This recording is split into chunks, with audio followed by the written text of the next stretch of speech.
ನಮಸ್ಕಾರ. Father Muller medical college ಮತ್ತು ಆಸ್ಪತ್ರೆ ಅರ್ಪಿಸುವಂತಹ ಆರೋಗ್ಯ ಕಿರಣ ವೈದ್ಯಕೀಯ ಮಾತುಕತೆ ಕಾರ್ಯಕ್ರಮಕ್ಕೆ ಸ್ವಾಗತ. ನಾನು ಲಿಖಿತಾ ಪ್ರಜ್ವಲ್. ಇವತ್ತಿನ ನಮ್ಮ ಆರೋಗ್ಯ ಕಿರಣ ವೈದ್ಯಕೀಯ ಮಾತುಕತೆ ಕಾರ್ಯಕ್ರಮದಲ್ಲಿ ಸಾಮಾನ್ಯ ದಂತ ಸಮಸ್ಯೆಗಳ ಬಗ್ಗೆ ಮಾಹಿತಿನ ತಿಳ್ಕೊಳ್ಳಿಕ್ಕಿದ್ದೇವೆ. ಈ ಮಾಹಿತಿಯನ್ನು ನೀಡಲಿಕ್ಕೆ ನಮ್ಮ ಜೊತೆ ಫಾದರ್ ಮುಲ್ಲರ್ ಮೆಡಿಕಲ್ ಕಾಲೇಜಿನ ದಂತ ವಿಭಾಗದ ಸಹ ಪ್ರಾಧ್ಯಾಪಕರಾಗಿರುವಂತಹ ಡಾಕ್ಟರ್ ಗಾಯತ್ರಿ ಎಸ್ ರಾವ್ ಅವರಿದ್ದಾರೆ. ಅವರನ್ನ ಕಾರ್ಯಕ್ರಮಕ್ಕೆ ಆತ್ಮೀಯವಾಗಿ ಸ್ವಾಗತಿಸೋಣ. ಡಾಕ್ಟರ್, ಕಾರ್ಯಕ್ರಮಕ್ಕೆ ಸ್ವಾಗತ. ನಮಸ್ತೆ ಡಾಕ್ಟರ್. ಈಗ ಈ ಹಲ್ಲಿನ ಸಮಸ್ಯೆ, ದಂತ ಸಮಸ್ಯೆ ಅನ್ನುವಂಥದ್ದು ಎಲ್ಲ ಏಜ್ನವರಲ್ಲೂ ಒಂದು ಸಾಮಾನ್ಯ ಸಮಸ್ಯೆ ಆಗಿರುವಂಥದ್ದು. ಆದರೆ ಈ ಹಲ್ಲುಗಳು ಹೆಚ್ಚಾಗಿ ಈಗ ಏನಾದರೂ ಬಿಸಿ ತಿಂದಾಗ ಅಥವಾ ಏನಾದರೂ ಕೋಲ್ಡ್ ಐಸ್ ಕ್ರೀಮ್ ಇರ್ಬೋದು, ಏನಾದರೂ ಕೋಲ್ಡ್ ಐಟಮ್ ತಿಂದಾಗ ಒಂಥರ ಸೆನ್ಸಿಟಿವ್ ಅಥವಾ ಸೂಕ್ಷ್ಮವಾಗೋದು ಯಾಕೆ ಅಂತ? ಹೌದು, ಅದು ಕಾರಣ ಏನಂದರೆ, ಈಗ ಹಲ್ಲಲ್ಲಿ ಬೇರೆ ಬೇರೆ ಲೇಯರ್ಸ್ ಇರ್ತದೆ, ಇನಾಮೆಲ್, ಡೆಂಟಿನ್ ಅಂತ, ಹಾಗೆ ಪಲ್ಪ್ ಅಂತ. ಸೊ ಯಾವಾಗ ಈ ಹೊರಗಿನ ಭಾಗದ್ದು ಲೇಯರ್ ಏನಿರ್ತದಲ್ಲ, ಇನಾಮೆಲ್ ಅಂತ, ಅದು ಸವಿದು ಹೋದಾಗ ಕೆಳಗೆ ಅದು ಡೆಂಟಿನ್ ಎಕ್ಸ್ಪೋಸ್ ಆಗ್ತದೆ. ಆ ಡೆಂಟಿನ್ ಎಕ್ಸ್ಪೋಸ್ ಆದಾಗ ಅದು ಹಲ್ಲಲ್ಲಿ ಜುಮ್ ಜುಮ್ ಅನಿಸ್ತದೆ. ಸೊ ಅದು ನಿಮಗೆ ಹಲ್ಲು ಏನಾದರೂ ಈಗ ರಾಂಗ್ ಬ್ರಷಿಂಗ್ ಟೆಕ್ನಿಕ್ ಅಥವಾ ಒಬ್ಬೊಬ್ಬರಿಗೆ ಈಗ ಹಲ್ಲನ್ನು ಹೀಗೆ ಜಗಿಯೋದು ಅಭ್ಯಾಸ ಇರ್ತದೆ, ಅದಕ್ಕೆ ಬ್ರಕ್ಸಿಸಮ್ ಅಂತ ಕರೀತಾರೆ. ಸೊ ಅದು ಮಾಡಿದಾಗ ಈ ಹಲ್ಲು ಸವಿದೋಗ್ತದೆ. ಸೊ ಹೊರಗಡೆದು ಲೇಯರ್ ಏನು ಇನಾಮಲ್ ಇರ್ತದಲ್ಲ, ಸವಿದೋಗಿ ಆ ಡೆಂಟಿನ್ ಎಕ್ಸ್ಪೋಸ್ ಆದಾಗ ಹಲ್ಲು ಜುಮ್ ಜುಮ್ ಆಗಲಿಕ್ಕೆ ಶುರು ಆಗ್ತದೆ. ಅಷ್ಟೇ ಅಲ್ಲ, ಒಮ್ಮೊಮ್ಮೆ ಈ ವಸಡಿದ್ದು ಏನಿರ್ತದೆ ಅದು ಜಾರ್ತದೆ. ಕ್ರಮೇಣವಾಗಿ ಜಾರುವಾಗ, ಏಜ್ ಆದಾಗ ಅಥವಾ ವಸಡಿದ್ದ ಇನ್ಫೆಕ್ಷನ್ ಇಂದ ಒಮ್ಮೊಮ್ಮೆ ಜಾರ್ತದೆ. ಸೊ ಜಾರುವಾಗ ಯಾವಾಗ ಈ ರೂಟ್ ಪೋರ್ಷನ್ ಹಲ್ಲಿದು ಎಕ್ಸ್ಪೋಸ್ ಆಗ್ತದೆ, ಆಗ ಸೆನ್ಸಿಟಿವಿಟಿ ಅಥವಾ ಜುಮ್ ಜುಮ್ ಆಗುವ ಕಾರಣ ಅಂತ ಹೇಳ್ಬೋದು. ಅದೇ ರೀತಿಯಾಗಿ ಹಲ್ಲಲ್ಲಿ ಕೊಳೆತ ಅಥವಾ ಕುಳಿಗಳಂತ ಅಥವಾ ಕ್ಯಾವಿಟಿ ಅಂತ ನಾವೇನು ಹೇಳ್ತೇವೆ, ಅದು ಯಾವ ಕಾರಣಕ್ಕಾಗಿ ಆಗ್ತದೆ ಅನ್ನುವಂಥ? ಅಲ್ಲಿನ ಕ್ಯಾವಿಟಿ ಅಂದರೆ ಮೇನ್ ಏನಂದರೆ ಬಾಯಲ್ಲಿ ಕ್ರಿಮಿಕೀಟಾಣುಗಳಿಂದ ಆಗ್ತದೆ. ಅದು ಹೇಗೆ ಆಗ್ತದೆ? ಕ್ರಿಮಿಕೀಟಾಣುಗಳು ಬಾಯಲ್ಲಿ ಸಹಜವಾಗಿ ಎಲ್ಲರ ಬಾಯಲ್ಲಿ ಇರ್ತದೆ, ಬಟ್ ಒಬ್ಬೊಬ್ಬರಿಗೆ ಆಗ್ತದೆ, ಒಬ್ಬೊಬ್ಬರಿಗೆ ಆಗೋದಿಲ್ಲ. ಯಾಕೆ ಅದು ಅಂತ? ಸೊ ಅದರಲ್ಲಿ ಏನೋ ಒಂದು ಪ್ಲಾಕ್ ಅಂತ ಕರಿತೇವೆ ನಾವು. ಸೊ ಪ್ಲಾಕ್ ಅಂದರೆ ಏನು? ಪ್ಲಾಕ್ ಅಂದರೆ ಈ ಕೀಟಾಣುಗಳು ಮತ್ತು ನಮ್ಮ ಬಾಯಲ್ಲಿ ಇದ್ದ ಆಹಾರ ಮತ್ತು ನಮ್ಮದು ಉಗುಳ್ನೀರು ಇದು ಸೇರಿ ಒಂದು ಪರತೆ ಥರ ಫಾರ್ಮ್ ಮಾಡ್ತದೆ. ಸೊ ಅದಕ್ಕೆ ಪ್ಲಾಕ್ ಅಂತ ಕರಿತೇವೆ. ಸೊ ಅದು ಬಾಯಲ್ಲಿ ಇದ್ದಾಗ ಏನಾಗ್ತದೆ, ಮತ್ತು ನಾವು ಈ ಆಹಾರವನ್ನು ಅಂಟಿನ ಆಹಾರ ಅಥವಾ ಸಿಹಿ ಆಹಾರ ಇದೆಲ್ಲ ತಿಂದಾಗ ಬಾಯಲ್ಲಿ ಯಾವಾಗ ಅದು ಹಾಗೆ ಕೂತ್ಕೊಳ್ತದೆ, ಈ ಕ್ರಿಮಿಕೀಟಾಣುಗಳು ಆ ಪ್ಲಾಕಿಂದ ಏನಿರ್ತದೆ ಅದು ಅದರ ಮೇಲೆ ಸೇವನೆ ಮಾಡಿ ಆ್ಯಸಿಡನ್ನು ಪ್ರೊಡ್ಯೂಸ್ ಮಾಡ್ತದೆ.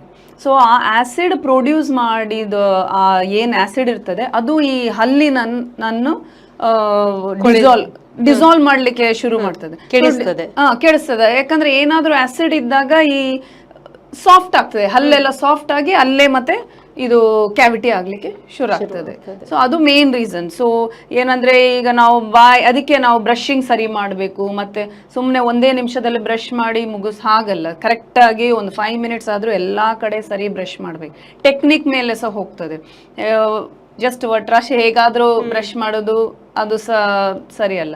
ಕರೆಕ್ಟಾಗಿ ಟೆಕ್ನಿಕ್ಕನ್ನು ಫಾಲೋ ಮಾಡಬೇಕು. ಮತ್ತು ಆಹಾರ ಹೆಚ್ಚು ಈ ಸ್ಟಿಕ್ಕಿ ಐಟಮ್ಸ್ ಮಕ್ಕಳಲ್ಲಿ ನಾವು ಜಾಸ್ತಿ ಕ್ಯಾವಿಟೀಸ್ ನೋಡ್ತೇವೆ. ಯಾಕಂದ್ರೆ ಅವಳು ಚಾಕ್ಲೇಟ್ಸ್ ಇಂಥದ್ದೆಲ್ಲ ಅಂಟಿನ ಅಂಶ ಪದಾರ್ಥ ಅಥವಾ ಇಂಥದ್ದು ಜಾಸ್ತಿ ತಿಂತಾರೆ. ಸೊ ಅದಕ್ಕೆ ಮಕ್ಕಳಲ್ಲಿ ಜಾಸ್ತಿ ನೋಡ್ತೇವೆ. ಸೊ ಯಾವಾಗ ನಾವು ಫೈಬ್ರಸ್ ಆಹಾರವನ್ನು ತಿಂತೇವೆ, ಅದು ನಿಮಗೆ ಅಷ್ಟು ಈ ಏನು ಹುಳುಕು ಎಲ್ಲ ಬಾಯಲ್ಲಿ ಬರುವ ಚಾನ್ಸಸ್ ಕಮ್ಮಿ. ಸೊ ಅಥವಾ ಈಗೆಲ್ಲ ಅಲ್ಟ್ರಾ ಪ್ರೊಸೆಸ್ಡ್ ಫುಡ್ಸ್ ಎಲ್ಲ ಇರ್ತದೆ, ಚಿಪ್ಸ್ ಅದು ಇದೆ. ಸೊ ಇದೆಲ್ಲ ಏನಾಗ್ತದೆ, ಬಾಯಲ್ಲಿ ಹೋಗಿ ಅಂಟ್ಕೊಂಡು ಕೂತಿರ್ತದೆ. ಅದು ನಾವು ಆದಷ್ಟು ಬಾಯಿ ಮುಕ್ಕಳಿ ಅದನ್ನೆಲ್ಲ ತೆಗಿಬೇಕು. ತೆಗಿಯೋದಿದ್ರೆ ಅದು ಹಾಗೆ ಕೂತು ಈ ಏನು ಮೈಕ್ರೋ ಆರ್ಗ್ಯಾನಿಸಮ್ಸ್ ಅಥವಾ ಈ ಕೀಟಾಣುಗಳು ಅದರ ಮೇಲೆ ಆಹಾರವಾಗಿ ತಗೊಂಡು ಆಸಿಡ್ ಅನ್ನು ರಿಲೀಸ್ ಮಾಡಿ ಅಲ್ಲೇ ಮತ್ತೆ ಹುಳುಕಾಗ್ಲಿಕ್ಕೆ ಶುರು. ನಾವು ತಿಂದ ಆಹಾರವನ್ನು ಕೀಟಾಣುಗಳು ಅವರಿಗೆ ಸಹ ಅದೇ, ಎಸ್ಪೆಷಲಿ ಈ ಸಕ್ಕರೆ ಅಂತ ಶುಗರಿ ಸ್ವೀಟ್, ಈ ಚಾಕ್ಲೇಟ್ ಇರ್ಬೋದು ಅಥವಾ ಯಾವುದೇ ಒಂದು ಶುಗರಿ ಐಟಮ್ಸ್ ಇರ್ಬೋದು. ಸೊ ಅದು ಜಾಸ್ತಿ ಇದೆಲ್ಲ ಕ್ಯಾವಿಟಿ ಆಗ್ಲಿಕ್ಕೆ ಕಾರಣವಾಗ್ತದೆ. ಡಾಕ್ಟರ್, ಈಗ ಅದೇ ರೀತಿ ಈಗ ಹಲ್ಲುಜ್ಜುವಾಗ ಅಥವಾ ಫ್ಲಾಸ್ ಮಾಡುವಾಗ ಕೆಲವರಲ್ಲಿ ಒಸಡುಗಳಲ್ಲಿ ರಕ್ತ ಬರ್ತದೆ ಅಥವಾ ಅದನ್ನು ಉಗುಳುವಾಗ ರಕ್ತ ಬರುವಂತದ್ದೆಲ್ಲ ಬರ್ತದೆ. ಯಾವ ಕಾರಣಕ್ಕಾಗಿ ಅವರದೊಂದು ಹಲ್ಲಲ್ಲಿ ಅಥವಾ ಒಸಡುಗಳಲ್ಲಿ ರಕ್ತ ಬರುವಂತ? ಅದು ಹಲ್ಲಲ್ಲಿ ರಕ್ತ ಬರುವ ಕಮ್ಮಿ ಸಂದರ್ಭ ಇರ್ತದೆ. ಬರುವುದಂದ್ರೆ ವಸಡಲ್ಲೇ ಬರುದು.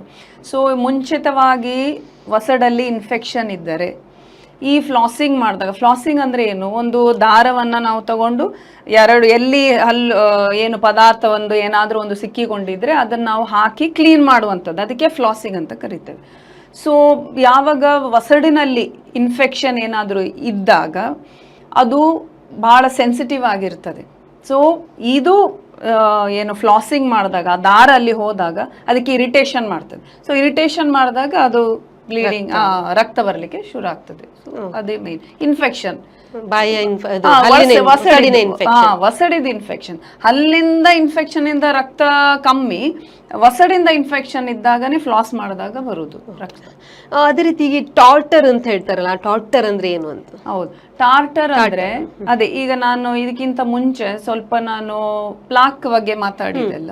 ಅದೊಂದು ಒಂದು ಬಹಳ ತೆಳುವಾಗಿ ಒಂದು ಪರತೆ ಹಲ್ಲಿನ ಮೇಲೆ ಎಲ್ಲರೂ ಎಲ್ಲಾ ಹಲ್ಲಲ್ಲಿ ಎಲ್ಲಾ ಬಾಯಿನ ಹಲ್ಲಲ್ಲಿ ಪರತೆ ಇದ್ದೇ ಇರ್ತದೆ. ಸೊ ಈ ಪರತೆ ಪ್ಲಾಕ್ ಅಂತ ಕರಿತೇವೆ. ಸೊ ಅದು ಏನಾಗ್ತದೆ, ಒಂದು ಕ್ರಮೇಣವಾಗಿ ಅದರ ಮೇಲೆ ಕ್ಯಾಲ್ಸಿಯಂ ಸಾಲ್ಟ್ಸ್ ಡೆಪಾಸಿಟ್ ಆಗಲಿಕ್ಕೆ ಶುರು ಆಗ್ತದೆ. ಸೊ ಅದು ಕ್ಯಾಲ್ಸಿಯಂ ಸಾಲ್ಟ್ ಡೆಪಾಸಿಟ್ ಆಗಲಿಕ್ಕೆ ಶುರು ಆದಾಗ ಅದು ಗಟ್ಟಿಯಾಗಿ ಹಾಗೆ ಕೂತ್ಕೊಳ್ತದೆ. ಸೊ ಅದಕ್ಕೆ ನಾವು ಟಾರ್ಟರ್ ಅಂತ ಕರಿತೇವೆ. ಟಾರ್ಟರ್ ಅಥವಾ ಕ್ಯಾಲ್ಕುಲಸ್ ಅಂತ ಕರಿತೇವೆ. ನಮ್ಮದು ಡೆಂಟಲ್ ಟರ್ಮಿನಾಲಜಿಯಲ್ಲಿ ಅದಕ್ಕೆ ಕ್ಯಾಲ್ಕುಲಸ್ ಅಂತ ಕರಿತೇವೆ. ಸೊ ಒಬ್ಬೊಬ್ಬರಲ್ಲಿ ಅದು ಕ್ಯಾಲ್ಕುಲಸ್ ಒಂದು ಬಾಯಲ್ಲಿ ಫಾರ್ಮ್ ಆಗುವ ಇದು ಏನು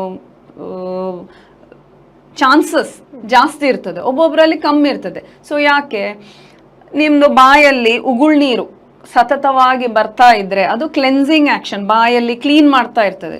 ಸೊ ಆಗ ನಿಮಗೆ ಅಷ್ಟು ಕ್ಯಾಲ್ಕುಲಸ್ ಬರುವ ರಿಸ್ಕ್ ಅಷ್ಟು ಇರೋದಿಲ್ಲ, ಕಮ್ಮಿ ಇರ್ತದೆ. ಒಬ್ಬೊಬ್ಬರಲ್ಲಿ ಸ್ವಲ್ಪ ಡ್ರೈ ಮೌತ್ ಇರ್ಬೋದು. ಸೊ ಇಂಥದೆಲ್ಲ ಕಾರಣಗಳಿಂದ ಕ್ಯಾಲ್ಕುಲಸ್ ಒಬ್ಬೊಬ್ಬರಲ್ಲಿ ಜಾಸ್ತಿ ಇರ್ತದೆ, ಒಬ್ಬೊಬ್ಬರಲ್ಲಿ ಆಗೋದಿಲ್ಲ. ಸೊ ಹಾಗೆ ಅದು ಡಿಫ್ರೆನ್ಸ್. ಸೊ ಟಾರ್ಟರ್ ಅಂದ್ರೆ ಅದನ್ನ ನಾವು ಸಾಮಾನ್ಯವಾಗಿ ಬ್ರಷಿಂಗ್ ಅಲ್ಲಿ ತೆಗಿಲಿಕ್ಕೆ ಕಷ್ಟ, ಯಾಕಂದ್ರೆ ಅದು ಗಟ್ಟಿ ಇರ್ತದೆ, ಸಾಫ್ಟ್ ಅಲ್ಲ. ಅದು ಪ್ಲಾಕ್ ಆದ್ರೆ ಸಾಫ್ಟ್ ಇರ್ತದೆ, ಬ್ರಷಿಂಗ್ ಮಾಡಿದ್ರೆ ಕ್ಲೀನ್ ಆಗಿ ಹೋಗ್ತದೆ. ಬಟ್ ಕ್ಯಾಲ್ಕುಲಸ್ ಗಟ್ಟಿ ಇರ್ತದೆ. ಸೊ ಅದು ನಾವು ಡೆಂಟಿಸ್ಟ್ ಹತ್ರ ಹೋಗಿ ಕ್ಲೀನ್ ಮಾಡಿಸ್ಕೊಂಡು ಬೇಕಾಗ್ತದೆ. ಯಾಕಂದ್ರೆ ನಮ್ಮ ಹತ್ರ ಅದರ ಸ್ಪೆಷಲೈಸ್ಡ್ ಅದರದ್ದು ಒಂದು ಇನ್ಸ್ಟ್ರೂಮೆಂಟ್ಸ್ ಇರ್ತದೆ. ಸೊ ಅದನ್ನ ಯೂಸ್ ಮಾಡಿ ನಾವು ಕ್ಲೀನ್ ಮಾಡ್ತೇವೆ. ಓಕೆ, ಅದೇ ರೀತಿ ಈಗ ಕೆಲವರು ಮಾತಾಡಿದಾಗ, ಹತ್ರದಲ್ಲಿ ಮಾತಾಡಿದಾಗ ಏನೋ ಒಂದು ಬ್ಯಾಡ್ ಸ್ಮೆಲ್ ಅಥವಾ ಅವ್ರದ್ದು ಬ್ಯಾಡ್ ಬ್ರೀತ್ ಇರ್ಬೋದು, ಅಥವಾ ಏನಿರುತ್ತೆ ಒಂಥರ ವಾಸನೆ ದುರ್ವಾಸನೆ ಬಂದಂತದ್ದು ಕೆಲವರಲ್ಲಿ ಮಾತ್ರ ಕಾಣ್ತದೆ. ಅದು ಯಾಕೆ ಆ ರೀತಿ ಆಗ್ತದೆ ಬ್ಯಾಡ್ ಬ್ರೀತ್ ಅಂತ? ದುರ್ವಾಸನೆಗೆ ಸಾಕಷ್ಟು ಕಾರಣಗಳು ಇರ್ತವೆ. ಈಗ ಬಾಯಲ್ಲಿ ಹುಳುಕಿದ್ರೆ ಏನಾಗ್ತದೆ, ಹುಳುಕಿಂದ ದುರ್ವಾಸನೆ ಬರುವ ಚಾನ್ಸಸ್ ಉಂಟು. ಈಗ ನಾವು ಏನೇ ಒಂದು ಆಹಾರವನ್ನ ಸೇವನೆ ಮಾಡಿದ್ರೆ ಅದು ಆ ಹುಳುಕಲ್ಲಿ ಹೋಗಿ ಕೂತಿರ್ತದೆ. ಸೊ ಅದು ಸ್ವಲ್ಪ ಹಾಗೆ ಕೂತು ಕ್ಲೀನ್ ಮಾಡದೆ ಅದು ಅಲ್ಲೇ ಫರ್ಮೆಂಟ್ ಆಗ್ತದೆ. ಆ ಫುಡ್ ಐಟಮ್, ಆ ಒಂದು ಆಹಾರ ಐಟಮ್ ಫರ್ಮೆಂಟ್ ಆಗಿ ಅದು ವಾಸನೆ ಬರ್ಲಿಕ್ಕೆ ಶುರು ಆಗ್ತದೆ. ಸೊ ಕ್ಯಾವಿಟಿಯಿಂದ ಆಗ್ತದೆ. ಅದಲ್ಲದೆ ನಾಲಿಗೆಯನ್ನ ಸರಿ ಕ್ಲೀನ್ ಮಾಡದಿದ್ರೆ ನಾಲಿಗೆ ಮೇಲೆ ಕೋಟಿಂಗ್, ಟಂಗ್ ಕೋಟಿಂಗ್ ಅಂತ ಕರಿತೀವಿ. ಸೊ ಅದು ಕೋಟಿಂಗ್ ಇದ್ರೆ ಆಗ ಸಹ ಬಾಯಿ ದುರ್ವಾಸನೆ ಬರುವ ಚಾನ್ಸಸ್ ಇರ್ತದೆ. ಒಬ್ಬೊಬ್ಬರಿಗೆ ಸ್ಮೋಕಿಂಗ್ ಹ್ಯಾಬಿಟ್ ಇರ್ತದೆ, ಸ್ಮೋಕ್ ಮಾಡುವಾಗ ಸಹ ಬಾಯಿಂದ ದುರ್ವಾಸನೆ ಬರುವ. ಅದಲ್ಲದೆ ಆಹಾರ, ನಾವು ಯಾವ ಥರದ್ದು ಆಹಾರ ಸೇವನೆ ಮಾಡಿದ್ವಿ, ಈಗ ನಾವು ಒಂದು ಈರುಳ್ಳಿ ಅಥವಾ ಬೆಳ್ಳುಳ್ಳಿ ಇಂಥದ್ದೊಂದು ಆಹಾರ ಸೇವನೆ ಮಾಡಿದರೆ ಅದು ಕೂಡ ಬಾಯಲ್ಲಿ ವಾಸನೆ ಬರುವ ಚಾನ್ಸಸ್ ಇರ್ತದೆ. ಅದಲ್ಲದೆ ನಿಮಗೆ ಸಾಕಷ್ಟು ಬೇರೆ ಇದು ಏನು ರೀಸನ್ಸ್ ಕೂಡ ಇರ್ತದೆ. ಅಂದರೆ ಈಗ ಒಬ್ಬೊಬ್ಬರಿಗೆ ಬಾಯಲ್ಲಿ ಉಗುಳ್ನೀರು ಕಮ್ಮಿ ಇದ್ದರೆ ಡ್ರೈ ಮೌತ್ ಅಂತ ಕರಿತೇವೆ. ಸೊ ಅದು ಇದ್ರೆ ಸಹ ಬಾಯಲ್ಲಿ ಸ್ವಲ್ಪ ಏನು ವಾಸನೆ ಬರುವ ಚಾನ್ಸಸ್ ಇರ್ತದೆ. ಒಮ್ಮೊಮ್ಮೆ ನಾವು ಏನಾದರೂ ಇದು ಮೆಡಿಕೇಶನ್ಸ್, ಏನಾದರೂ ಮೆಡಿಸಿನ್ಸ್ ಬೇರೆ ಒಂದು ಕಾರಣಕ್ಕೆ ತಗೊಂಡಿರ್ತಾರೆ, ಆ ಮೆಡಿಸಿನ್ಸ್ ಬಾಯಿದ್ದು ಉಗುಳ್ನೀರನ್ನು ಕಮ್ಮಿ ಮಾಡ್ತದೆ, ಡ್ರೈ ಮೌತ್ ಅದನ್ನ ತರಿಸ್ತದೆ. ಸೊ ಮೆಡಿಕೇಶನ್ ಇಂದ ಸಹ ಇಂಡೈರೆಕ್ಟ್ಲಿ, ಅದು ನಾಟ್ ಡೈರೆಕ್ಟ್, ಇಂಡೈರೆಕ್ಟ್ಲಿ ಬಾಯಿ ವಾಸನೆ ಬರುವ ಚಾನ್ಸಸ್ ಇರ್ತದೆ. ಒಮ್ಮೊಮ್ಮೆ ಸರ್ಟನ್ ಒಂದು ಮೆಡಿಕಲ್ ಕಂಡೀಷನ್ಸ್, ಈಗ ಡಯಾಬಿಟಿಸ್ ಅಥವಾ ಬೇರೆ ಏನಾದ್ರೂ ಇಂಥ ಕಂಡೀಷನ್ಸ್, ಅದರಲ್ಲಿ ಸಹ ಬಾಯಿ ಸ್ವಲ್ಪ ವಾಸನೆ ಬರುವ ಚಾನ್ಸಸ್ ಇರ್ತದೆ. ಇದೆಲ್ಲ ವಾಸನೆ ಬರುವಂತದ್ದು. ಈಗ ಕೆಲವರ ಹಲ್ಲುಗಳಲ್ಲಿ ಬಣ್ಣ ಕಳೆದುಕೊಂಡಾಗೆ ಅಥವಾ ಏನೊಂದು ಹಳದಿ ಬಣ್ಣದಾಗಿ ಏನೋ ಕಾಣುತ್ತೆ, ಅದಕ್ಕೆ ಕಾರಣ ಏನು? ಹೌದು, ಇದಕ್ಕೆ ಸಾಕಷ್ಟು ಕಾರಣಗಳು ಇರ್ತದೆ. ಈಗ ಸಣ್ಣ ಮಕ್ಕಳಲ್ಲಿ ನಾವು ನೋಡ್ತೇವೆ ಅವರ ಹಲ್ಲು ತುಂಬ ವೈಟ್ ಇರ್ತದೆ. ಏಜ್ ಆದಾಗ ಏನಾಗ್ತದೆ, ನಾನು ಆಗಲೇ ಹೇಳಿದೆ, ಹಲ್ಲಲ್ಲಿ ಬೇರೆ ಬೇರೆ ಪರತೆ ಅಂದರೆ ಬೇರೆ ಬೇರೆ ಲೇಯರ್ಸ್ ಇರ್ತದೆ ಒಂದು ಇನಾಮೆಲ್ ಡೆಂಟಿನಲ್. ಸೊ ಏಜ್ ಆದಾಗ ಈ ಮೇಲೆದು ಭಾಗ, ಇನಾಮೆಲ್ ಇದು ಭಾಗ ಸ್ವಲ್ಪ ಸ್ವಲ್ಪ ಸವಿಲಿಕ್ಕೆ ಶುರು ಆಗ್ತದೆ. ಸೊ ಅದು ಸವಿಲಿಕ್ಕೆ ಶುರು ಆದಾಗ ಆ ಕೆಳಗೆದು ಭಾಗ ಏನು ಡೆಂಟಿನ್ ಅಂತ ಹೇಳ್ತೇವೆ ಅದು ಹೊರಗಡೆ ಕಾಣ್ತದೆ. ಸೊ ಡೆಂಟಿನಿದು ಏನು ಅದರದ್ದು ಆ ಒಂದು ಕಲ್ಲರ್ ಏನಿರ್ತದೆ ಅದು ಸ್ವಲ್ಪ ಹಳದಿ ಬಣ್ಣವೇ ಇರೋದು. ಮೇಲೆದೇನು ಲೇಯರ್ ಇನಾಮಲ್ ಅಂತ ಏನು ಹೇಳಿದೆಲ್ಲ ಅದು ಬಿಳಿ ಇರ್ತದೆ. ಸೊ ಏಜ್ ಆದಾಗ, ಸೊ ನಾವು ಸಣ್ಣ ಮಕ್ಕಳು ಮತ್ತು ಏಜ್ಡ್ ಡಿಫ್ರೆನ್ಸ್ ನೋಡಿದಾಗ ಏಜ್ನವ್ರಿಗಿದ್ದು ಹಲ್ಲು ಸ್ವಲ್ಪ ಹಳದಿ ಬಣ್ಣವೇ ಇರೋದು, ಅದೊಂದು ಕಾರಣ. ಅದಲ್ಲದೆ ಈಗ ಬೇರೆ ಬೇರೆ ಅಭ್ಯಾಸ ಇರ್ತದೆ, ಎಲೆ ಅಡಿಕೆ ತಿನ್ನೋದು, ಇಂಥ ಚಟಗಳು ಅಥವಾ ಸ್ಮೋಕಿಂಗ್, ಅದೆಲ್ಲ ಒಂದು ಅದು ಕೂಡ ಕಲ್ಲರ್ ಚೇಂಜ್ ಮಾಡ್ತದೆ. ಅದಲ್ಲದೆ ಒಮ್ಮೊಮ್ಮೆ ಹಲ್ಲಿದ್ದೇ ಸಮಸ್ಯೆ ಇರ್ತದೆ. ಎಂಥ ಸಮಸ್ಯೆ ಅಂದರೆ ಜೆನೆಟಿಕ್ ಪ್ರಾಬ್ಲಮ್ ಇರ್ತದೆ. ಆ ಜೆನೆಟಿಕ್ ಪ್ರಾಬ್ಲಮಿಂದ ಹಲ್ಲಿದೆ ಜೆನೆಟಿಕ್ ಪ್ರಾಬ್ಲಮ್. ಸೊ ಈಗ ಅದಕ್ಕೆ ಒಂದು ಎಕ್ಸಾಂಪಲ್ ಕೊಡ್ತೀನಿ. ನಾವು ಅಮಿಲೋಜೆನ್ಸಿಸ್ ಇಂಪರ್ಫೆಕ್ಟ್ ಅಂತ ಇದೆ, ಡೆಂಟಿನೋಜೆನೆಸಿಸ್ ಇಂಪರ್ಫೆಕ್ಟ್ ಅಂತ ಇದೆ. ಸೊ ಇದರಲ್ಲಿ ಏನಾಗ್ತದೆ, ಹಲ್ಲಿದ ಕಲ್ಲರೇ ಬ್ರೌನ್ ಮತ್ತೆ ಹಳದಿ, ಮಣ್ಣಿನ ಕಲ್ಲರ್ ಮತ್ತೆ ಹಳದಿ. ಅಂದ್ರೆ ಅವ್ರದ್ದು ತಂದೆ ತಾಯಿಗೆ ಅಥವಾ ರಕ್ತ ಸಂಬಂಧಿಗಳ ಆ ರೀತಿ ರಕ್ತ ಸಂಬಂಧಿಕ ಅಂತ ಹೇಳಲಿಕ್ಕೆ ಬರುವುದಿಲ್ಲ. ಅಂದ್ರೆ ಇದು ಅವರಲ್ಲೇ ಯಾವುದೋ ಒಂದು ಜೀನಿದು ಪ್ರಾಬ್ಲಮ್ ಇಂದ ಹಲ್ಲು ಆಗಿದೆ. ಅದೇನ್ ಜೆನೆಟಿಕ್ ಅಂದ್ರೆ ಹೆರಿಡಿಟ್ರಿ ಅಲ್ಲ, ಹೆರಿಡಿಟ್ರಿ ಬೇರೆ ಜೆನೆಟಿಕ್ ಬೇರೆ. ಹೆರಿಡಿಟ್ರಿ ಅಂದ್ರೆ ತಂದೆ ತಾಯಿಯಿಂದ ಬಂದ ರಕ್ತ ಸಂಬಂಧಿ. ಇದು ಜೆನೆಟಿಕ್ ಅಂದ್ರೆ ಅವ್ರದೇ ಬಾಡಿಯಲ್ಲಿ ಒಂದು ಜೆನೆಟಿಕ್ ಇದೆ, ಯಾವುದೋ ಒಂದು ಅಂಶ ಸರಿ ಇಲ್ಲದ ಕಾರಣ ಅದು ಆ ಜೀನ್ಸ್ ಹಲ್ಲಿನ ಭಾಗಕ್ಕೆ ಸಂಬಂಧಪಟ್ಟದ್ದು. ಸೊ ಅದು ಏನಾದರೂ ಅಲ್ಲಿ ಹೆಚ್ಚು ಕಮ್ಮಿ ಇದ್ದರೆ ಅದು ಹಲ್ಲಿನಲ್ಲಿ ಕಾಣಿಸ್ಕೊಳ್ತದೆ. ಅದೇ ನಾನು ಎಕ್ಸಾಂಪಲ್ ಕೊಟ್ಟೆಲ್ಲ. ಸೊ ಅದು ಹಳದಿ ಕಲರ್ ಆಗ್ತದೆ. ಅದಲ್ಲದೆ ಒಮ್ಮೊಮ್ಮೆ ಫ್ಲೂರೋಸಿಸ್ ಅಂತ ಒಂದು ಕಂಡೀಷನ್ ಇದೆ. ಯಾವಾಗ ನೀರಲ್ಲಿ ಫ್ಲೋರೈಡ್ ಅಂಶ ಜಾಸ್ತಿ ಇದ್ದರೆ ಅದು ಸೇವನೆ ಮಾಡಿದರೆ ಅದು ಕೂಡ ಹಲ್ಲನ್ನು ಪೂರ್ತಿ ಒಂದು ಹಳದಿ ಕಲರ್ ಅಥವಾ ಪೂರ್ತಿ ಬ್ರೌನ್ ಕಲರ್ ಇಂಥ ಹೀಗೆ ಮಾಡ್ತದೆ. ಸೊ ಹಾಗೆ ಸಾಕಷ್ಟು ಕಾರಣಗಳೇ, ಹಳದಿ ಬಣ್ಣ ಆಗ್ಲಿಕ್ಕೆ ಸಾಕಷ್ಟು ಕಾರಣಗಳಿದೆ. ಇನ್ನೊಂದು ಕಾರಣ ಏನಂದ್ರೆ, ಈಗ ಗರ್ಭಿಣಿ ತಾಯಿ ಮಗು ಗರ್ಭದಲ್ಲಿ ಇದ್ದಾಗ ಟ್ಯಾಬ್ಲೆಟ್ ಅಂದ್ರೆ ಆಂಟಿಬಯೋಟಿಕ್, ಎಸ್ಪೆಷಲಿ ಟೆಟ್ರಾಸೈಕ್ಲಿನ್ ಅಂತ ಆಂಟಿಬಯೋಟಿಕ್ ಉಂಟು. ಸೊ ಅದನ್ನ ತಗೊಂಡ್ರೆ ಮಗುಗೆ ಆ ಹಲ್ಲಿನ ಕಲರ್ ಪೂರ್ತಿ ಒಂದು ಗ್ರೇಯಿಶ್ ಯೆಲ್ಲೋಯಿಶ್ ಈ ಟೈಪ್ ಕಲರ್ ಬರುವ ಚಾನ್ಸಸ್ ಇರ್ತದೆ. ಸೊ ಅದು ಅದರದ್ದು ಆ ಆಂಟಿಬಯೋಟಿಕ್ ಸೈಡ್ ಎಫೆಕ್ಟ್. ಅದಕ್ಕೆ ನಾವು ಯಾವಾಗಲೂ ಹೇಳೋದು ಗರ್ಭಿಣಿ ಮಹಿಳೆಯರು ಏನು ಯಾವುದೇ ಒಂದು ಮೆಡಿಕೇಶನ್ಸ್ ತಗೊಳ್ಬಾರ್ದು ಅಂತ, ಯಾಕಂದ್ರೆ ಮಗುಗೆ ಅದರದ್ದು ಗಂಭೀರ ಪರಿಣಾಮ ಬೀರ್ತದೆ. ಓಕೆ ಡಾಕ್ಟರ್, ಈಗ ಅದೇ ರೀತಿ ಹಲ್ಲು ನೋವಿದ್ದಾಗ ಏನ್ ಮಾಡ್ಬೇಕು? ಈಗ ಡಾಕ್ಟರ್ ಹತ್ರ ಬರ್ಬೇಕು, ಟ್ರೀಟ್ಮೆಂಟ್ ತಗೊಳ್ಬೇಕು, ಹೌದು. ಆದ್ರೆ ಅದಕ್ಕಿಂತ ಮುಂಚೆ ಏನಾದ್ರು ಕೆಲವೊಂದ್ಸಲ ರಾತ್ರಿ ಹೊತ್ತಲ್ಲೇ ಜಾಸ್ತಿ ಹಲ್ಲು ನೋವು ಬರುವಂತದ್ದು ಅಂತವ್ರು ಏನಾದ್ರು? ಹೌದು, ಹಲ್ಲು ನೋವಿದ್ದಾಗ ನಾವು ಯಾವ ಒಂದು ಕಾರಣದಿಂದ ಹಲ್ಲು ನೋವು ಬಂದಿದೆ, ಸಾಮಾನ್ಯವಾಗಿ ಹಲ್ಲು ನೋವಿಗೆ ಕಾರಣ ಇರುವುದೇ ಹುಳುಕಿರ್ತದೆ. ಸೊ ಹುಳುಕು ಇದ್ದಾಗ ಅದು ಆದಷ್ಟು ನೋಡ್ಬೇಕು, ಅದನ್ನ ಬ್ರಷ್ ಮಾಡಿ ಏನಾದರೂ ಆಹಾರ ಅಲ್ಲಿ ಹೋಗಿ ಕೂತಿದ್ರೆ ಆಹಾರ ತೆಗೆದ ಮೇಲೆ ಒಮ್ಮೊಮ್ಮೆ ಸ್ವಲ್ಪ ಕಮ್ಮಿ ಆಗ್ತದೆ.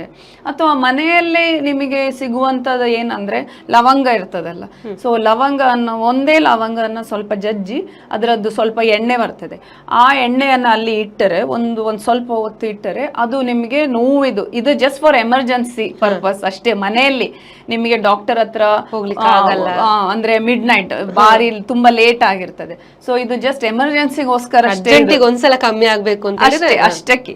ಬಟ್ ಇಲ್ಲದಿದ್ರೆ ಡಾಕ್ಟರ್ ಹತ್ರವೇ ಹೋಗ್ಬೇಕು ಹಲ್ಲು ನೋವು ಬಂದರೆ. ಸೊ ಅದು ಒಂದು ಜಸ್ಟ್ ಒಂಚೂರು ಬಾಯಿಗೆ ಇಟ್ಟು ತೆಗೆದ್ರೆ ಆ ಲವಂಗದಲ್ಲಿ ಒಂದು ಕೆಮಿಕಲ್ ನ್ಯಾಚುರಲ್ ಕಂಪೌಂಡ್ ಯೂಜಿನಾಲ್ ಅಂತ ಒಂದಿದೆ, ಅದು ನೋವನ್ನ ಕಮ್ಮಿ ಮಾಡುವಂತ ಒಂದು ಕಂಪೌಂಡ್. ಸೊ ಅದು ನಿಮಗೆ ಎಮರ್ಜೆನ್ಸಿಗೆ ತಕ್ಷಣ ಅದು ನೋವು ಕಮ್ಮಿ ಆಗ್ತದೆ. ಸೊ ಹಾಗೆ ನೀವು ಸ್ವಲ್ಪ ಕಂಟ್ರೋಲ್ ಮಾಡ್ಬೋದು ನೋವನ್ನು.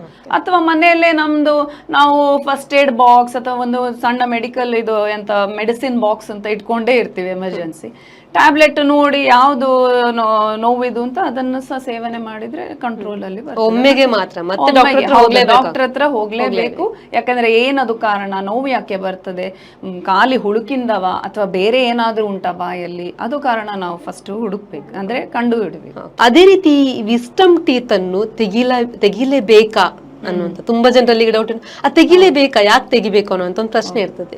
ನಿಮ್ಮ ಪ್ರಕಾರ ಏನು ಅಂತ? ಹೌದು, ಈಗಿನ ಒಂದು ಜನಸಂಖ್ಯೆಯಲ್ಲಿ ಈಗ ನಾವು ನೋಡಿದಾಗ ಹೆಚ್ಚಿನವಾಗಿ ಒಂದು 90% ಅಥವಾ 80% ಅಂತ ಹೇಳ್ಬೋದು, ಹಲ್ಲು ಬರಲಿಕ್ಕೆ ಜಾಗವೇ ಇರುವುದಿಲ್ಲ. ಮುಂಚೆ ಆದ್ರೆ ಆಗಲ್ಲ, ಸರಿ ಜಾಗ ಇರ್ತಾ ಇತ್ತು, ಕರೆಕ್ಟ್ ಟೂತ್ ಹೊರಗೆ ಬರ್ಲಿಕ್ಕೆ ಏನು ತೊಂದರೆ ಆಗ್ತಾ ಇರ್ಲಿಲ್ಲ.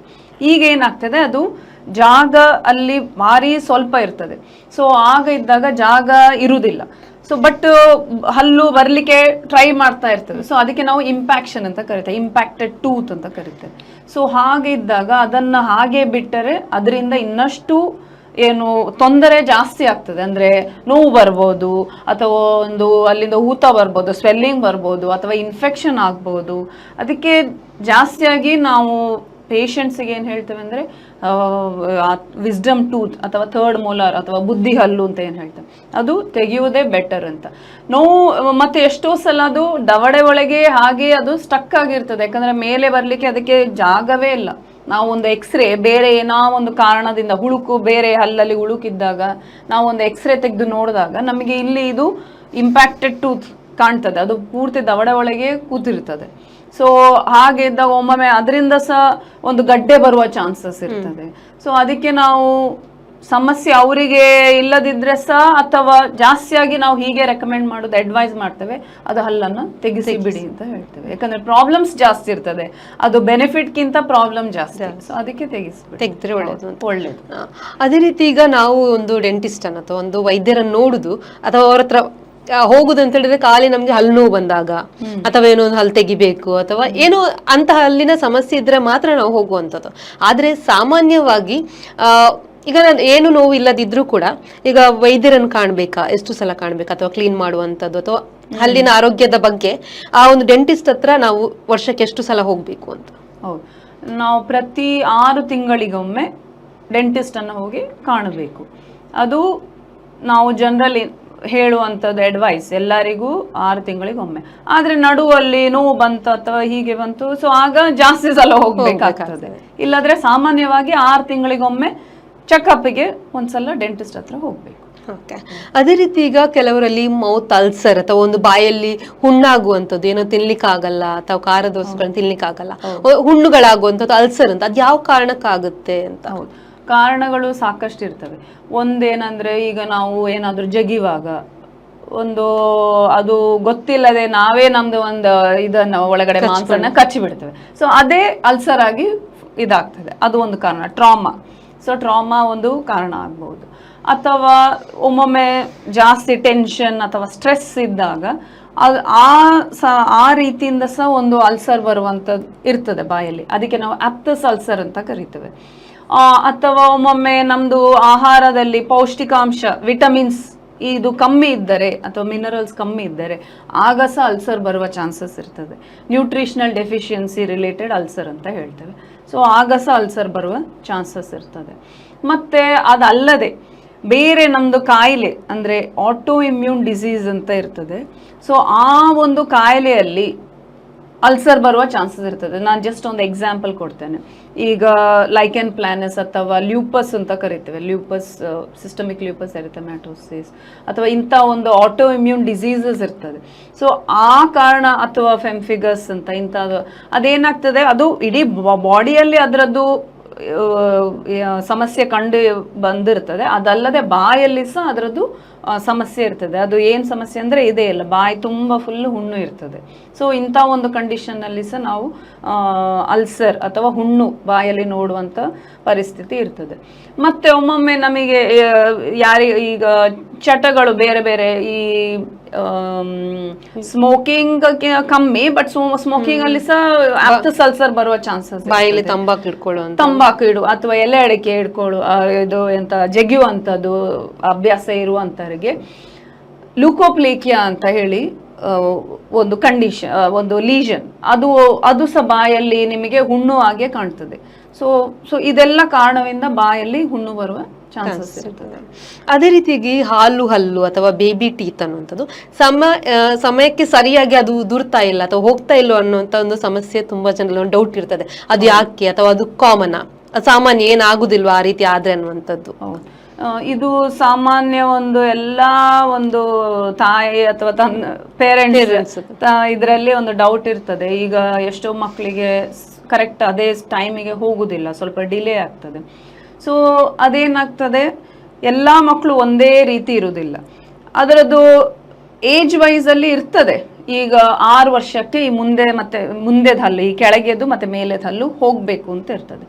ಆದ್ರೆ ಒಮ್ಮೊಮ್ಮೆ ಏನಾಗ್ತದೆ, ಅದು ಯಾವಾಗ ಹೋಗುದು ಅಥವಾ ಯಾವಾಗ ಅಲ್ಗಾಡ್ಲಿಕ್ಕೆ ಶುರು ಆಗ್ತದೆ, ಒಳಗಡೆಯಿಂದ ಆ ಒಂದು ಪರ್ಮನೆಂಟ್ ಹಲ್ಲು ನಾವೇನು ಹೇಳ್ತೇವೆ ದವಡೆ ಒಳಗಡೆಯಿಂದ ಅದು ಪೂರ್ತಿ ಬೆಳವಣಿಗೆ ಆಗಿ ಮೇಲೆ ಬರುವಂತ ಅದು ಬರ್ತಾ ಇರ್ತದೆ.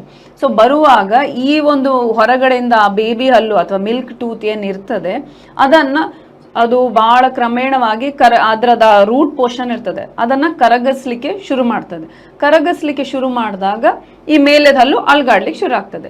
ಸೊ ಒಬ್ಬೊಬ್ಬರಲ್ಲಿ ಏನಾಗ್ತದೆ, ಆ ಪರ್ಮನೆಂಟ್ ಹಲ್ಲಿದು ಏನು ಒಳಗಡೆ ಇರ್ತದೆ ಅದು ಸ್ವಲ್ಪ ಟೈಮ್ ತಗೊಳ್ತದೆ ಪೂರ್ತಿ ಫಾರ್ಮ್ ಆಗ್ಲಿಕ್ಕೆ. ಸೊ ಅದು ಫಾರ್ಮೇಶನ್ ಅದು ಏನು ಸ್ವಲ್ಪ ಸ್ಲೋ ಆದಾಗ ಇದು ಟೈಮಿಂಗ್ ಹೊರಗಡೆ ಆ ಬೇಬಿ ಹಲ್ಲು ಸಹ ಬೇಗ ಬೀಳುವುದಿಲ್ಲ ಅಥವಾ ಅಲ್ಗಾಡ್ಲಿಕ್ಕೆ ಶುರು ಆಗೋದಿಲ್ಲ. ಸೊ ಹಾಗಿದ್ದಾಗ ನಾವು ಒಂದು ಸ್ವಲ್ಪ ಇನ್ನೂ ಟೈಮ್ ಹೇಳ್ತೇವೆ ಪೇರೆಂಟ್ಸಿಗೆ, ನೀವೇನು ಚಿಂತೆ ಪಡುವ ಅವಶ್ಯಕತೆ ಇಲ್ಲ, ಯಾಕಂದ್ರೆ ವೇಟ್ ಮಾಡ್ಬೋದು, ಸ್ವಲ್ಪ ಆಚೆಚೆ 6 ತಿಂಗಳು ಆಚೆಚೆ ಆಗ್ಬೋದು. ಎಲ್ಲ ಮಕ್ಕಳಲ್ಲಿ ಒಂದೇ ಸಮ ಹಾಗೆ ಇರುವುದಿಲ್ಲ, ಸ್ವಲ್ಪ ವೇರಿಯೇಷನ್ಸ್ ಆಚೆಚೆ ಆಗ್ತದೆ. ಸೊ ಹಾಗಿರುವಾಗ ಅಷ್ಟು ಏನು ಅದರ ಬಗ್ಗೆ ಚಿಂತನೆ ಮಾಡುವಂಥದ್ದು ಏನು ಸಮಸ್ಯೆ ಸಾಮಾನ್ಯ.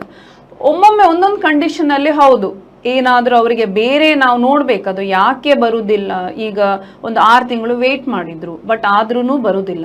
ಸೊ ಆಗ ನಾವು ಇನ್ನಷ್ಟು ಅದರ ಬಗ್ಗೆ ಏನು ಇನ್ವೆಸ್ಟಿಗೇಷನ್ ಸ್ವಲ್ಪ ಮಾಡ್ತೇವೆ, ಪ್ರಾಬ್ಲಮ್ ಏನಾದರೂ ಉಂಟಾ ಅಥವಾ ಒಳಗಡೆ ಅವರಿಗೆ ಬೇರೆ ಏನಾದರೂ ಮೆಡಿಕಲ್ ಕಾಯಿಲೆ ಉಂಟಾ. ಸೊ ಅಥವಾ ಒಮ್ಮೊಮ್ಮೆ ಪರ್ಮನೆಂಟ್ ಹಲ್ಲೇ ಇರುವುದಿಲ್ಲ ಬಾಯಲ್ಲಿ, ಅದು ಹಾಗೆ ಇದ್ದಾಗ ಒಂದು ಎಕ್ಸ್ರೇ ತೆಗೆದು ನೋಡ್ತೇವೆ. ಸೊ ಅದೆಲ್ಲ ನಾವು ಕಾರಣ ನೋಡ್ತೇವೆ, ಯಾವುದರಿಂದ ಈಗ ಹಲ್ಲು ಹೋಗದಿದ್ದರೆ ಏನು ಕಾರಣ ಅಂತ ನೋಡಿ ಮತ್ತೆ ನಾವು ಅದನ್ನ ವಿಮರ್ಶೆ ಮಾಡಿ ತಿಳಿಸ್ತೇವೆ ಪೇರೆಂಟ್ಸ್ಗೆ. ಡಾಕ್ಟರ್, ಈಗ ಕೊನೆಯದಾಗಿ ಕೇಳೋದಂದ್ರೆ ಈ ರೂಟ್ ಕೆನಲ್ ಅಂದ್ರೆ ಏನು ಅಂತ, ರೂಟ್ ಕೆನಲ್ ಅಂತ ಮಾಡಿಸುವಂಥದ್ದು ಅಥವಾ ಅದು ಯಾಕೆ ಬೇಕು ಅಥವಾ ಅದರ ಏನು ಅಂತ? ರೂಟ್ ಕೆನಾಲ್ ಏನಂದ್ರೆ, ಈಗ ಬಾಯಲ್ಲಿ ಹುಳುಕಾದಾಗ ಸಾಮಾನ್ಯವಾಗಿ ಸಣ್ಣ ಹುಳುಕಿದ್ರೆ ಅದನ್ನ ನಾವು ಕ್ಲೀನ್ ಮಾಡಿ ತುಂಬಿಸ್ಬಿಡ್ತೇವೆ. ಒಮ್ಮೊಮ್ಮೆ ಹುಳುಕು ಏನಾಗ್ತದೆ, ಪೂರ್ತಿ ಹುಳುಕು ಡೀಪ್ ಆಗಿ ಹಲ್ಲಿನ ಭಾಗ ನಾನು ಆಗಲೇ ಹೇಳಿದೆ, ಹಲ್ಲಲ್ಲಿ 3 ಭಾಗ ಇರ್ತದೆ, ಒಂದು ಇನಾಮೆಲ್, ಡೆಂಟಿನ್, ಒಳಗಡೆ ನರದ್ದು ಭಾಗ ಅಂದ್ರೆ ಪಲ್ಪ್, ಅದೇ ಬ್ಲಡ್ ಸಪ್ಲೈ ಕೊಡುವಂತ ಭಾಗ. ಯಾವಾಗ ಈ ಹುಳುಕು ಇನಾಮೆಲ್, ಡೆಂಟಿನ್ ಮತ್ತೆ ಪಲ್ಪ್ ಅಥವಾ ಅದರ ಹತ್ರ ಬಂದಿರ್ತದೆ, ಅಷ್ಟು ಡೀಪ್ ಆಗಿ ಹೋಗಿರ್ತದೆ, ಆಗ ನಾವು ಒಂದ ಹಲ್ಲು ತೆಗಿಬೇಕಾಗ್ತದೆ. ಯಾಕಂದ್ರೆ ಸಾಮಾನ್ಯವಾಗಿ ಫಿಲ್ಲಿಂಗ್ ಮಾಡ್ಲಿಕ್ಕೆ ಆಗುದಿಲ್ಲ, ಅದು ಆ ನರವನ್ನು ಸಾಮಾನ್ಯ ಫಿಲ್ ಮಾಡಿದ್ರೆ ಅದಕ್ಕೆ ಸ್ವಲ್ಪ ಇರಿಟೇಷನ್ ಮಾಡ್ತದೆ. ಸೊ ಇರಿಟೇಷನ್ ಮಾಡಿ ಹಲ್ಲು ನೋವು ಇನ್ನೂ ಜಾಸ್ತಿ ಆಗ್ತದೆ. ಸೊ ಹಾಗಿದ್ದಾಗ ಸಾಮಾನ್ಯ ಫಿಲ್ಲಿಂಗ್ ಮಾಡ್ಲಿಕ್ಕೆ ಆಗುದಿಲ್ಲ. ಸೊ ಹಲ್ಲು ತೆಗಿಸ್ಬೇಕಾಗ್ತದೆ. ಸೊ ಹಲ್ಲು ತೆಗೆಸಿದ್ರೆ ಮತ್ತೆ ಜಗಿಲಿಕ್ಕೆ ಅದು ಕಷ್ಟ ಆಗ್ತದೆ. ಸೊ ಆದ್ರಿಂದ ಆ ನರದ್ದು ಟ್ರೀಟ್ಮೆಂಟ್, ಆ ನರವನ್ನು, ಆ ಯಾವುದು ಇನ್ಫೆಕ್ಷನ್ ಆದದ್ದು ನರವನ್ನು ತೆಗೆದು ಅದನ್ನೆಲ್ಲ ಪೂರ್ತಿ ಕ್ಲೀನ್ ಮಾಡಿ ತುಂಬಿಸುವಂತ ವಿಧಾನವೇ ರೂಟ್ ಕೆನಾಲ್ ಟ್ರೀಟ್ಮೆಂಟ್ ಅಂತ, ಅದಕ್ಕೆ ಅದು ಹೇಳ್ತೇವೆ. ಡಾಕ್ಟರ್, ಇಷ್ಟೊತ್ತು ನಮ್ಮ ಜೊತೆ ಕೂತ್ಕೊಂಡು ಸಾಮಾನ್ಯ ದಂತ ಸಮಸ್ಯೆಗಳ ಬಗ್ಗೆ ಸಂಪೂರ್ಣ ಮಾಹಿತಿನ ನೀಡಿದ್ದಕ್ಕೆ ಧನ್ಯವಾದಗಳು. Thank you so much. ಧನ್ಯವಾದ. ನೋಡಿದ್ರಲ್ಲ ವೀಕ್ಷಕರೇ, ಇಷ್ಟೊತ್ತು ಆರೋಗ್ಯ ಕಿರಣ ವೈದ್ಯಕೀಯ ಮಾತುಕತೆ ಕಾರ್ಯಕ್ರಮದಲ್ಲಿ ಸಾಮಾನ್ಯ ದಂತ ಸಮಸ್ಯೆಗಳ ಬಗ್ಗೆ ಸಂಪೂರ್ಣ ಮಾಹಿತಿನ ತಿಳ್ಕೊಂಡ್ವಿ. ಮುಂದಿನ ಆರೋಗ್ಯ ಕಿರಣ ವೈದ್ಯಕೀಯ ಮಾತುಕತೆ ಕಾರ್ಯಕ್ರಮದಲ್ಲಿ ಮತ್ತೊಬ್ಬ ವೈದ್ಯರೊಂದಿಗೆ ಭೇಟಿಯಾಗ್ತೀನಿ. ಅಲ್ಲಿವರೆಗೂ ನಿರಂತರ ಸುದ್ದಿ ಮತ್ತು ಮನರಂಜನೆಗಾಗಿ ನೋಡ್ತಾ ಇರಿ V4 ನ್ಯೂಸ್.